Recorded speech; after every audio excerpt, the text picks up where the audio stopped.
2022년 6월 8일입니다. 수요일이고요. 우리 경매 라방 91강입니다. 생생경매는 301쪽에 나와 있습니다. 그래서 오늘 보니까 담보가등기 이렇게 나와 있네요. 담보가등기 해가지고 담보가등기가 나와 있습니다. 네.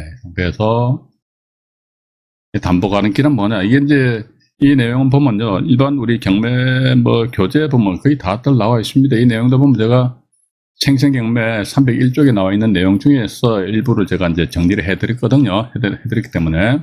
자, 담보가등기는 뭐냐? 그러니까 제가 지난 90강에서도 말씀드린 것으로 기억이 납니다만, 우리가 은행 등 금융기관에서 돈을 빌릴 적에 은행에서는 담보 잡고, 담보 잡는 게 대표 주사가 건저당권 설정한다고 그러잖아요. 그죠? 그런데 담보 잡고, 그러니까 건저당권 설정할 수도 있지만 가등기 설정할 수도 있다. 어떤 가등기가 담보가등기. 그래서 가등기는 두 가지 종류가 있다. 이런 말씀 드렸지 않습니까? 담보가등기가 있고, 소유권 이전 청구권 가등기는 통상 보전가등기 전 그렇게 표현합니다. 담보가등기, 보전가등기인데, 이번 91강에서는 담보가등기입니다.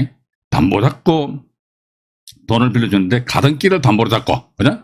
우리는 저당권을 담보로 잡고 돈을 빌려준다. 보통 통상적으로 그렇게 된단 말이죠. 근데 저당권이 아닌 가등기를 담보로 잡고 돈을 빌려준다. 가등기 이것도 우리가 조금씩 인내심만 가져보십시오. 어떤 분 보니까 밑에 댓글 달아놓으신다. 아, 가등기 무슨 말인지 모르겠다. 막 이게 어렵다고 하시더라고요. 이게 어려운 게 아니에요. 천천히 한번 보시면 된다는 것이지요. 예. 이런 고개를 못 넘으면요. 안 돼요, 안 돼. 이 정도는 여러분들 아셔야 되거든요. 그래서 일단 먼저 방송 진행하기 앞서가지고 채팅창을 보고 인사 말씀을 드려보도록 하겠습니다. 오늘은 고낙성님이 1등 하셨네요. 반갑습니다. 에리카님, 담쟁이님, 조창선님, 네, 감사합니다. 주여사님도 들으셨고요.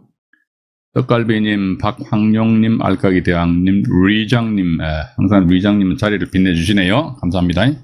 조조님도 마찬가지고요. 부자아빠님 들어오셨네요. 에어버스 러버님이 누구시죠? 한태환님 소개로 들어오셨다고 알고 있거든요. 맞습니까? 아, 네. 대찬인생님 들어오셨고요. 그 다음에 맹자왈님 댓글 많이 달아주셔서 대단히 감사합니다. 홍대희님도 감사합니다. 박종민님, 백운산 귀신님, 오늘 오래간만에 실방 참여하셨네요. 오래간만에 오시면 안 돼요. 봐가지고. 자주도 아니고 이게 결석하시면 안 됩니다. 봐가지고. 그죠? 예. 그래서 일단 마시고 또 우리 최선행님, 네, 최선행님 항상 저희 채널을 빛내주시니까 근데 코로나도 어느 정도 이제 슬슬 이제 끝나갈 무렵이니까 번개 한번 할까요? 번개 해가지고 소주 먹는 맨날 소주 먹는 이야기 한단 말이죠. 예. 그래서 조만간 대찬인생님 들어오셨네요. 한번 기획 한번 해봅시다. 대찬인생님 해가지고. 예, 떡갈비님도 아까 인사드렸죠. 네, 감사합니다. 됐던요. 열공들 하시기 바랍니다. 열공하시기 바랍니다. 모를수록 들으셔야 돼요. 제가 잠깐 말씀드리잖아요. 어디 카페 오프라인 강의나 경매 학원 가가지고 어쩌 몇백만 원 돈 주고 오프라인 강의 들어봤자 맹탕 꽝이라니까. 제가 그분들 어떤 강의하시는 분들의 능력을 업수의력을 무시하는 것이 아니고요. 이게 한정된 시간 내에서, 그분들이 가지고 있는 지식, 그분들이 경매 학원의 선생님들입니다. 그분들이 가지고 있는 지식을 내가 내 걸로 만들기에는 이게 역부족이야. 그런 측면에 있어서 우리 유튜브상에 안중인 경매TV 채널에 보면요. 이 영상을 올려놨다면 제가 제 채널을 파괴하지 않는 이상은요, 10년에도 20년, 30년 계속적으로 이렇게 나아갈 수 있기 때문에 자꾸 여러분들이 반복해서 보시는 수밖에 없습니다. 또 제가 약간 옆으로 빠지는 말씀 같은데요.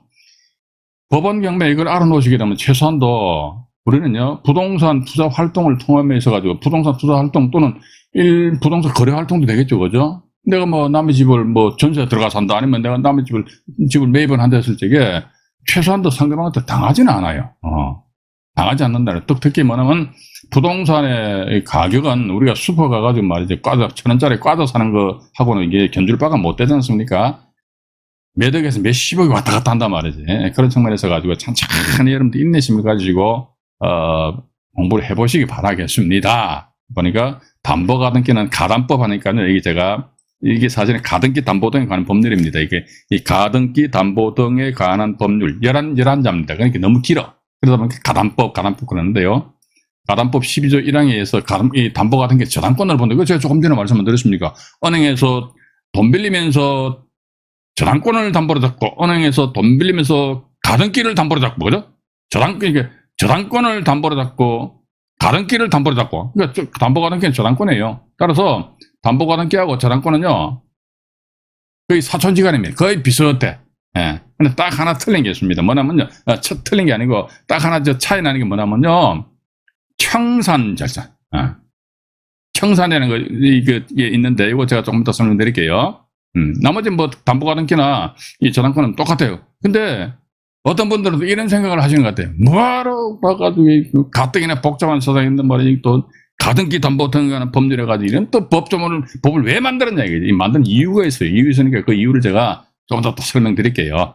그냥 아무런 이유 없이 법원 그 국회의원님들이 자꾸 만들잖아요. 그 양반들이 할 일 없어서 심심해가지고 법 만드는 게 아니거든요. 뭔가 이유가 있으니까 법을 만든다는 거예요. 그래서 이제 두 번째 보니까 이 담보가등기는 청산 절차, 조금 전에 청산 말씀드렸죠. 청산 절차를 밟아가지고 가등기권자 명의로 소유권 이전을 할 수 있다. 이거는요, 이게 뭐 귀속 청산이다 이런 거는 너무 막 집착하지 마십시오. 그럼 그럼 좋습니다. 제가 조금 전에 가등기 담보 등에 관한 법률인데 이 법 전문을 왜 만들었냐 이거지. 가뜩이나 말이죠. 경매하는데 공부할 분량도 많은데 말이죠. 그죠? 이게 이렇습니다. 옛날에 가등기 담보 등에 관한 법률이 없을 적에는요. 그때는 어떻게 한다더니 이 집을 가진 사람이 있어요. A라는 사람이 집주인인데 돈이 급한 거야. 당장 돈을 은행에다 갖다 주지 않으면 어음이 부도가 나는 거야. 이러다 보니까 급하게 해서 사채하는 사람들한테 돈을 빌리는 거야. 얼마? 그러니까 당장 한 1억이 필요한 거야. 1억. 그래서 A는 B한테 가가지고 1억을 차용을 해요. 그러면 뭐다? 이제 1억을 빌렸으니까 A는 B한테 그래 내가 있잖아. 한 달 있다가 한 달만 딱 30일만 쏘고 내가 당신한테 갚을게. 갚을게. 그런데 만약에 30일 요때 갚지 못하면 이 부동산 당신 가져가 누가 B가 가져가라 이거지. 여기서 보는 게 일부 아주 못된 그 사채하는 양반들은 옛날 이야기입니다. 요즘 이런 사람도 없어요. 1억인데 만약 이 집이 한 5억 정도 한다 치자 이거죠. 5억. 그럼 B 입장에서 알았어 해가지고 가등기 설정 계약서 써요. 그러고 나서 돈 1억 주면서 30일 후 예를 들어가지고 오늘이 6월 8일이니까 7월 7일까지 말이지 내 1억하고 이자 얼마 갚을게 이런 식으로 서로 약속을 했어요. 그래 A라는 사람이 말이죠. 이제 뭐 헐레벌떡 해가지고 돈 1억 빌렸으니까 1억 빌린 거를 만들어가지고 또 이자까지 만들어가지고 예를 들어 이 사람이 말이지 광진구 자양동이 말이지 광진구 자양동 1번지에 사무실이 있다 이거지. 이게 헐레벌떡 해가지고 1억을 가지고 1번지에 사무실 딱 가니까 어머야 문이 잠겨버렸네. 문이 잠겼어요. 문이 잠겼어. 그러다 보니까 7월 7일 날 이 사람들한테 돈을 줘야 되는 돈을 못 주는 거야. 그러니까 이 사람들이 나중에 이제 7월 8일 날 뿅 나타나가지고 여가 A한테 보냅니다. 당신이 왜 7월 7일까지 나랑 약속했잖아. 뭐 1억을 주기로 약속했는데 왜 안 줬어? 그러니까 A가 무슨 소리 하는 거야? 내가 어제 가보니까 문이 잠겨있던데 나 그때 잠깐 화장실에 갔다 왔거든. 이런 식으로 하면서 이미 당신이 약속을 이행을 안 했기 때문에 말이지 7월 8일 날 해가지고 결국 뭐다 1억 빌려줘 5억짜리를 가져가는 그런 불합리하고 모순된 그런 점이 옛날에 있었어요. 아주 옛날에. 그러다 보니까 이건 안 되겠다. 그럼 어떡하지? 이거 다시 씌우고 말씀드릴게요. 예를 들자면 이게 집입니다. 이게 쇼가 아니고 집입니다. 집주인 A인데 B 해가지고 1억을 빌렸어요. 1억을 빌리고 나서 현재 집값이 5억입니다. 5억인데 봐가지고 요랬을 경우 어떻게 한다더라? 서로 하는 날짜 있잖아요. 그죠? 예를 들어 7월 7일까지 갚는다 이거지. 못 갚았을 경우는 뭐다. B는 말이지. 1억 주고 5억짜리를 낼름 드시지 마시고, 청산을 해라, 청산. 보니까 B 입장에서 보면 이렇게 합니다. 내가 당신 7월 7일까지 1억을 못 갚았네. 대단히 안타깝네. 이런데 보니까 여기 내가 이 집의 시세를 조사해보니까 5억 정도 가는 것 같네. 근데 내가 당신한테 1억을 빌려줬잖아. 그럼 내가 나머지 4억을 내 줄게. 이게 청산입니다. 그죠? 4억을 줄 테니까, 그래 소유권을 나한테 가져와. 이런 식으로 이제, 이게 어떻게 보면 합리적이지 않습니까? 그죠? 예. 4억을 줄 테니까, 이게 청산이고요, 청산. 청산인데, 4억을 줄게라고 B가 A한테 통보합니다. 이게 청산 기간이 있는데요. 통보하면은 A가 B로부터 그런 청산 절차 통보를 받은 날로부터 2개월이 경과되면 청산 이 절차 끝나버려요. 그때 뭐 B는 자기 앞으로 이제 정상적으로 소유권을 이제 넘겨받는다는 것이죠. 이게 이제 청산입니다. 이렇게 보니까 담보가등기는 청산 절차를 밟아가지고 가등기권자 명의로 소유권 이전을 할 수 있다. 이게 귀속 청산이라는 것이 결국은 귀속이란 뭡니까? B 자기 앞으로 귀속된다는 것이죠. 그래서 귀속 천성이 된다. 이렇게 보시고요. 또 담보가등기도 순위 보존적인 효력도 있습니다. 뭐냐면 이게 순위 보존은 뭐냐? 그러니까 여기 보시면은 여기에 1순위 저당권이 설정되고요. 여기 보니까 담보가등기가 설정되고 여기에 2순위 저당권이 설정됐다 이거죠. 예? 이게 순위 보존이니까 말 그대로 담보가등기는 뭐예요? 저당권을 본다 이거죠. 뭐 저당권을 봐버려요. 본등기 안 한다 손치더라 저당권 법원에 본다. 이게 담보가등기가 본등기하면 소유권 이전되는 것이고요. 아니면 담보가등기 그 자체만 놓고 나서도 이게 저당권을 본다 이거예요. 따라서 이게 1순위 저당권 1등, 담보가등기 2등, 2순위 저당권 3등. 이게 순위 보전입니다. 순위 보전 거죠. 예, 담보가등기 저당권 본다 그러니까 담보가등기도 말 그대로 담보권이잖아요. 그죠? 일단 그렇게 보시면 되실 것 같고요. 귀속 청산이 있고 또 하나 어떤 뭐 처분 청산이라는 게 있어요. 처분 청산. 예. 처분 청산은 뭐냐? 그러니까 담보가등기는 가등기에 의해서 임의경매 신청할 수 있대. 왜? 그러니까 담보가등기는 저당권 보니까 저당권 담보권 실행해서 경매 신청하잖아요. 따라서 담보가등기에 의해서도 경매 신청할 수 있어요. 그래서 우리 투자자 입장에서는 봐가지고요. 선순위에 가등기가 떡하니 버티고 앉아있네.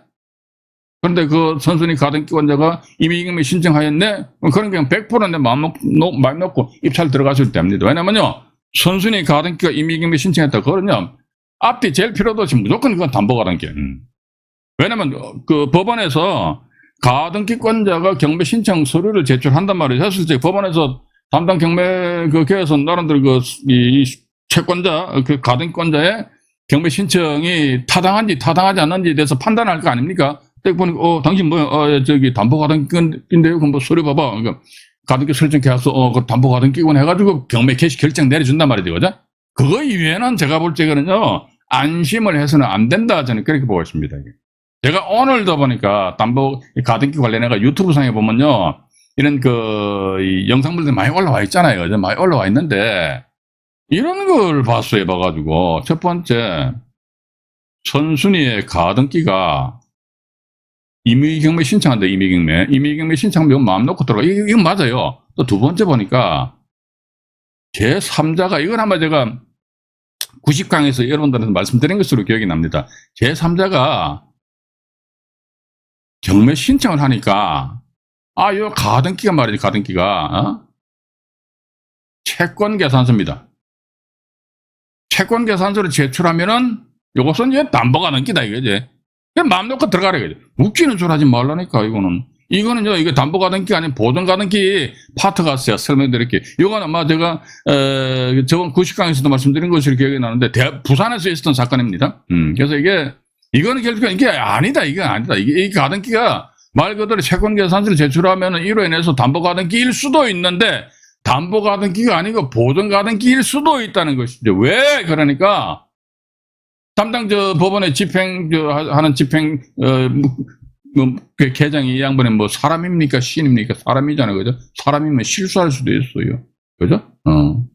근데 그런 사람들의 실수로 인해 가지고 우리 경매인들이 선의의 경매인들이 손해 피해를 볼 수도 있다 이거죠. 물론 그렇습니다. 법원에서 경매 절차를 잘못 진행시킴으로 인해 가지고 낙찰자인 내가 손해를 봤다 했을 때에는요. 국가기관인 법원을 상대로 해 가지고 손해배상 청구 소송할 수 있습니다. 할 수 있는데 문제는 뭐냐면 예를 들어 가지고요. 국가기관인 당신들 때문에 내가 1억을 손해봐버렸어. 따라서 1억 내놔라 했을 때 과연 관련 대법원 판결도 있어요. 있는데 손해배상 해주라 판결 납니다. 나는데 지금 제가 알고 있는 그 판결은 낙찰자 당신이 손해본 금액의 몇 프로만 가져가 버려? 20%만 손해 배상해주라고. 우와. 실질적으로 자기 1억을 손해봤는데, 우와, 20% 같으면 2천만 원만 이게 배상받는 거 아닙니까? 그죠? 이런 경우, 이런 꼬라지를 당하게 되면요. 정말로 덧정이 없다니까요. 인생 살 수 없다니까요. 그죠? 네, 그런 측면에서 가지고, 이건 조금 조심해야 되는데, 그냥 내질러 버리더라고. 내질러 버리고, 이 말씀 드리는 게 또 하나 더 말씀드려볼게요. 이게 제가 자꾸 이런 말씀 드리면 다른 채널에 강의하시는 분들 제가 비판하는 것 같은데, 절대 지금 그분들 비판하는 것이 아니고, 뭔가 좀 잘못 알고 있으면 이야기를 강의를 안 하면 되는데, 왜 자꾸 이렇게 촬영을 하는지 모르겠어. 하나는 말이죠. 어떤 거냐니까, 세금과 관련된 것인데요. 세금은 보니까 당해세가 있고, 당해세가 일반 조세가 있대, 일반 조세.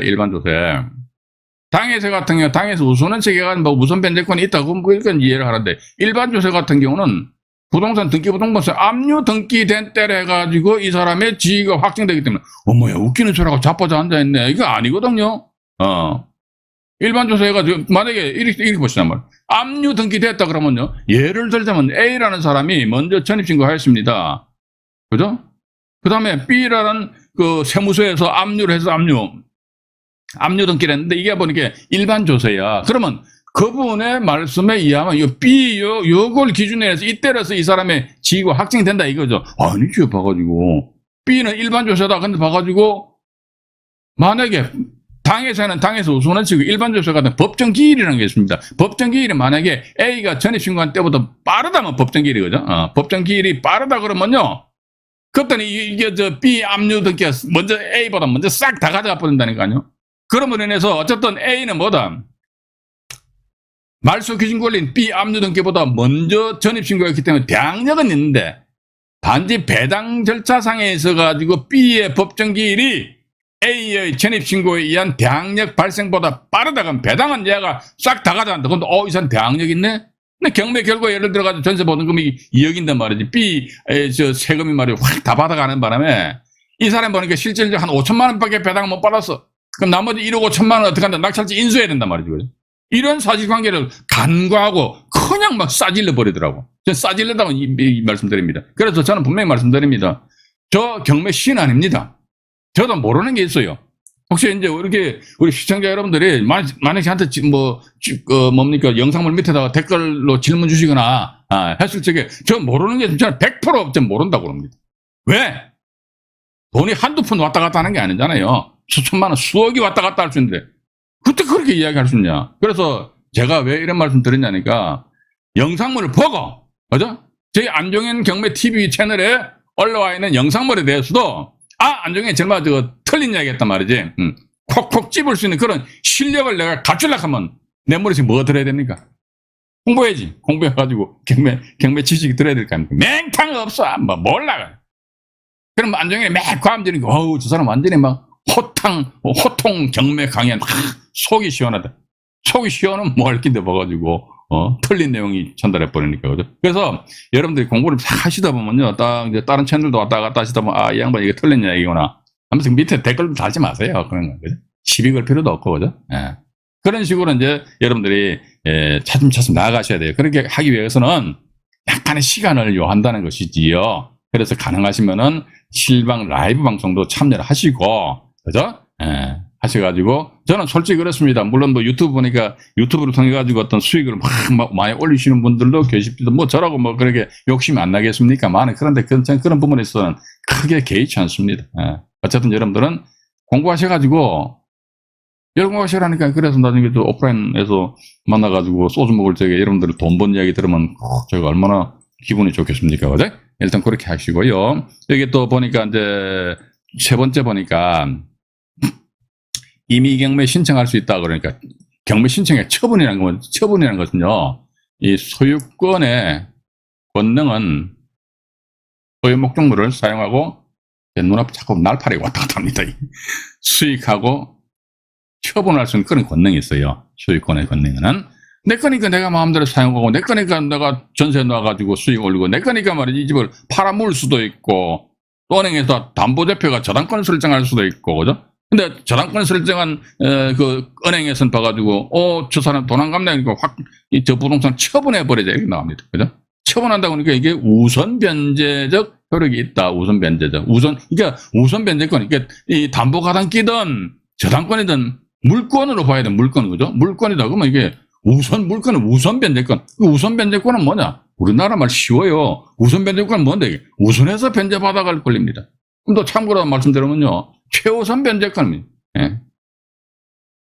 최우선 변제권은 또 뭐냐, 이게죠. 우선 변제권 앞에 최자가 붙어 있으니까 우선 변제권보다 먼저 받아가는 게 최우선 변제. 맞잖아요, 그죠? 이제 말장난하는 게 아닙니다. 우선 변제권보다 먼저 받아가는 게 최우선 변제란 말이죠. 일단 그렇게 우리 시청자 여러분들 좀 이해를 하시면서 다음 페이지로 잠깐 넘어가 보도록 하겠습니다. 먼저 하고요. 네. 오늘 라방의 시기가 2022년 6월 8일이네요. 수요일이고요. 담보가등기와 청산 관련된 법 조문 등 지금부터 참 재미없습니다. 여기 보시니까 가등기 담보 등 관련 법률 이게 14조 나와있죠. 14조, 그죠? 법 14조. 가담법입니다. 가담법 14조. 강제경매 등 하는데 이게 등이 강제경매뿐만 아니라 임의경매입니다. 등의 경우에 담보가등기 해가지고 여기 보시면은 요거 이 법조문 14조 이걸 잘 여러분들이 해석 잘 하셔야 됩니다. 이게 가담법 14조입니다. 이게 보면요. 담보가등기를 마친 부동산에 대하여, 그러니까 담보가등기 설정되어 있다 이거죠. 강제경매 등의 개시결정이 있는 경우에 그 경매 신청이 청산금을 지급하기 전에 행하여진 뭔 말이야? 아우, 머리 아파. 우리가요. 자, 그럼 제가 여기서 이 말씀 드릴게요. 잘 들어보세요. 이런 이야기는 아마 다른 데서 못 들어보셨을 거예요. 물론 그 전에 제가 운영하는 네이버 카페 건강한 부족 클럽에서 박사 방송에서 제가 말씀드렸는데, 이거 우리가 통상적으로 담보가등기는 있잖아요. 담보가등기는 뭐다 이게? 경매시 담보가등기는요, 경매시 매각이는 뭡니까? 낙찰자 대금 납부하면 매각입니다. 낙찰자가 대금 납부함으로 인해서요, 담보가등기는 매각으로 어떻게 빠방 해서 없어져 버립니다. 없어져요. 그렇기 때문에 담보가등기 이것도 하나의 말소 소멸 기준 권리가 된다니까요. 그죠? 그러니까 말소 기준 권리에서 담보가등기 저당권, 건저당권, 압류, 가압류, 강제경매 기입 등기를 때려는 봐서 전세권이잖아요. 그죠? 이런 경우 전부 다 소멸 기준 권리가 된단 말이죠. 그죠? 소멸 기준 권리가 되니까 지가 죽겠죠. 그죠? 그런데 이게 안 죽어. 안 죽게 하는 방법 뭐냐? 이게 법 14조에 딱 나와 있습니다. 자, 보니까 이게 강제경매니까 경매 신청입니다. 자, 보십시오. 경매 신청이니까 경매 신청하면 경매 통상적으로 부동산 등기부 등본에서 경매 기입 등기 되잖아요. 그죠? 경매 청산금을 지급하기 전에 행해진 경우다. 그럼 이게 청산 절차를 아까 제가 청산 절차에 대해서 간단하게 말씀 안 드렸습니까? 요건 지금 제가 다시 이거 칠판으로 옮겨가지고 간단하게 말씀드릴게요. 칠판으로 잠깐 이동을 해보겠습니다.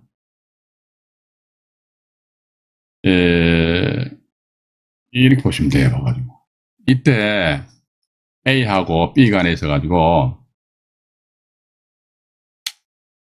담보가등기 설정했어요. 그럼 B는 이제 A한테 돈을 빌려준 사람이에요. A는 채무자입니다. 그럼 A는 채무자고 B는 채권자란 말이에요. 채권자.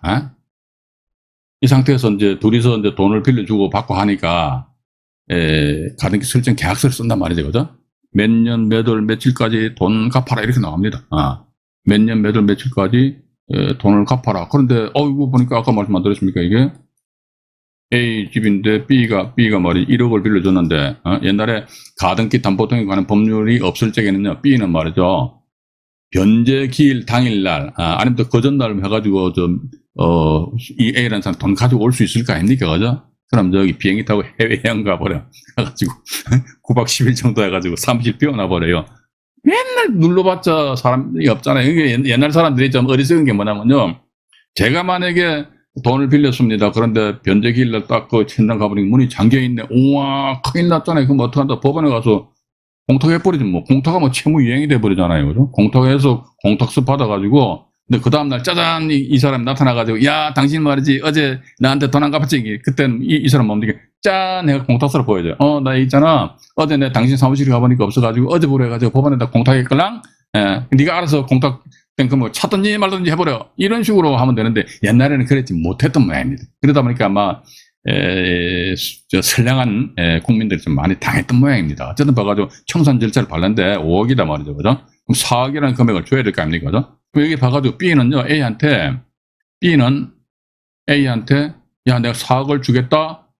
청산 그 절차, 금액 보니까. 따라서 이걸 내가 통지한단 말이야, 통지. 그럼 A는 뭐다, 이게? 통지를 받은 때로부터 2개월이, 뭐, 통상 이때 통지 받아가지고, 이제 이때 2개월이죠, 그죠? 2개월. 2개월이 경과되면은 이제 청산 절차 끝난 거예요. 그런데 조금 전에 제가 보여드렸던 그 자료에 의하면 뭐냐면요. 경매 신청에 의한 경매 기입 등기 됩니다. 이거 잘 보세요. 잘 들으십시오. 집중하셔야 됩니다. 이거. 경매 기입 등기일인데요.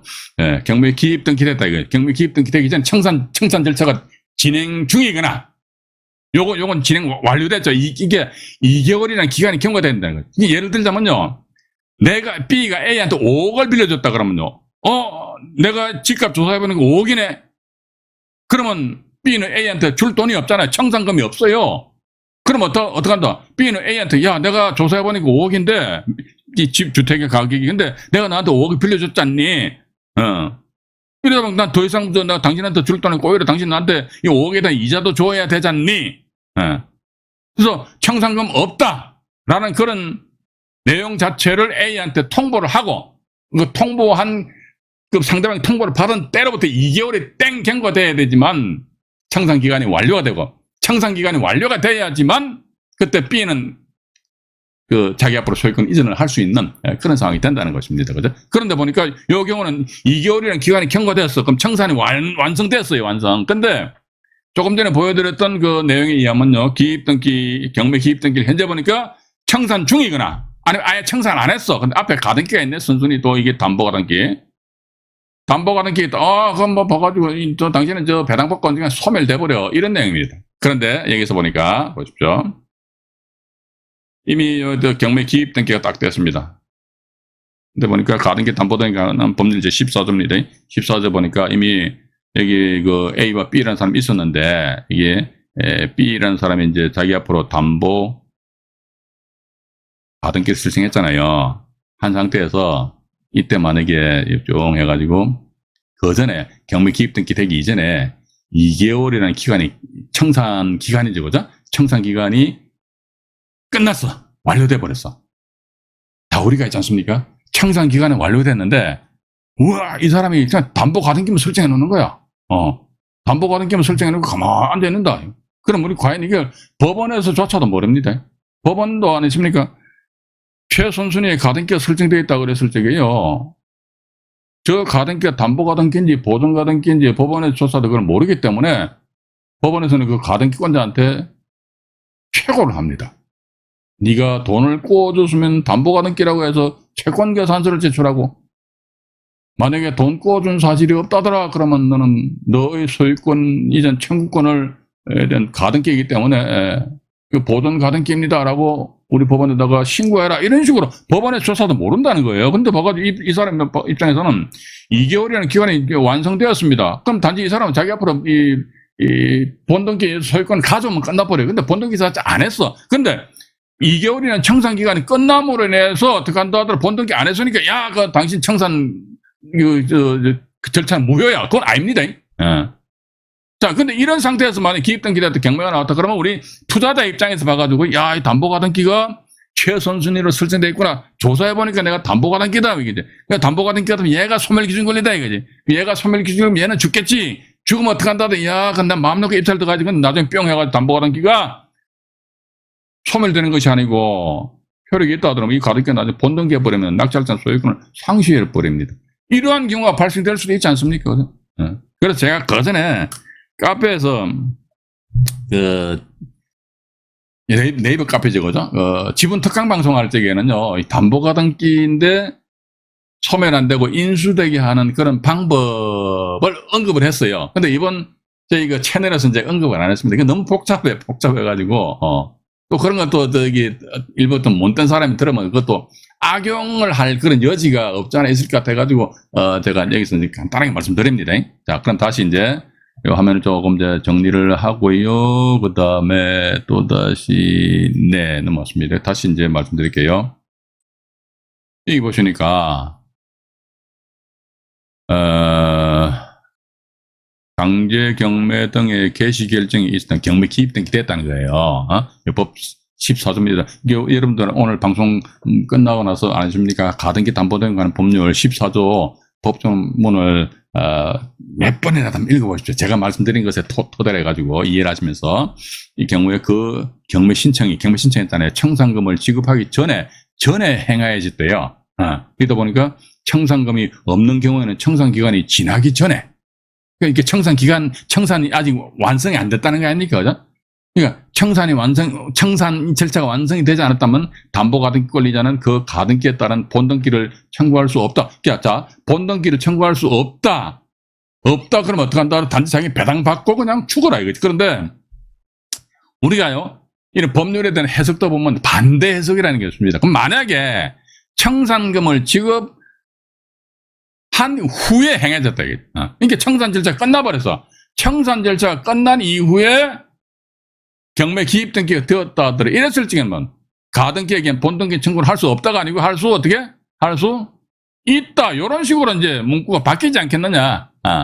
뭐 이런 내용에 대해서는 지금 제가 국내에 보면 경매 관련된 책들이 상당히 많이 나와 있는데 옛날에 제가 구입한 책 중에서 한 권에서 제가 이런 내용을 봤어요. 나머지 책들에서 이런 거 아예 언급 자체를 안 해놨더라고. 안 해놨기 때문에. 이게, 본등기 청구할 수 없다. 그런데 그럼 우리 항상 이렇게, 어떤 법조문을 보실 적에 반대 해석 측면에서 이제 우리 한번 접근해 보자. 이거죠. 본등기 청구할 수 없다? 근데 그럼 만약에 본등기 청구할 수 있기 위해서는 어떡한다 하더라? 경매 기입 등기 될 당시 이미 순순히 담보가등기가 청산 절차를 끝내버렸어. 끝내고 나서 단지 자기 앞으로 본등기 안 해버렸어. 가만히 있어. 그럼 단지 순순히에 가등기만 설정되어 있다는 그거 하나만 우리가 이제 인지를 알 수 있다는 것이죠. 일단 그렇게 하시고요. 벌써 이제 일부 방송을 마칠 때가 됐네요. 일단 우리가 이제 이번 영상물은요 91강의 라방이죠. 일부 방송이고요. 잠깐 화면을 정리한 상태에서 조금 있다가 2부 방송에서 여러분들 만나 뵙도록 하겠습니다. 1부 방송 마치도록 하겠습니다.